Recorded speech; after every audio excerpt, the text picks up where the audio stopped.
সুপ্রিয় অভিভাবকবৃন্দ, আমি ডাক্তার সৈকত দাস, নবজাতক ও শিশুরোগ বিশেষজ্ঞ চিকিৎসক। আগামী 28শে জুন রবিবার দেশব্যাপী 6 মাস থেকে 5 বছর বয়সী সকল শিশুদেরকে ভিটামিন এ ক্যাপসুল খাওয়ানো হবে।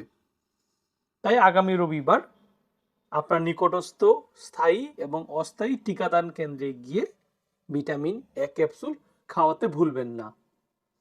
আপনার শিশুর জন্য ভিটামিন এ ক্যাপসুল কেন গুরুত্বপূর্ণ?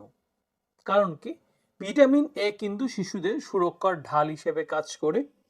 ইতিমধ্যে আপনারা দেখেছেন যে হামের চিকিৎসায় কিন্তু ভিটামিন এ ক্যাপসুলের গুরুত্ব অনেক বেশি। এছাড়াও ভিটামিন এ শিশুদের রাতকানা রোগ প্রতিরোধ করে, শিশুদের রোগ প্রতিরোধ ক্ষমতা বৃদ্ধি করে, শিশুদের নিউমোনিয়া, ডায়রিয়া কমাতে সাহায্য করে।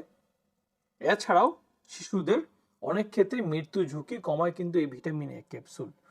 তাই আপনার 6 মাস থেকে 11 মাস বয়সী শিশুকে একটি নীল রঙের ভিটামিন এ ক্যাপসুল এবং 12 মাস বা 1 বছর থেকে 5 বছর বয়সী শিশুকে একটি লাল রঙের ভিটামিন এ ক্যাপসুল খাওয়াতে হবে।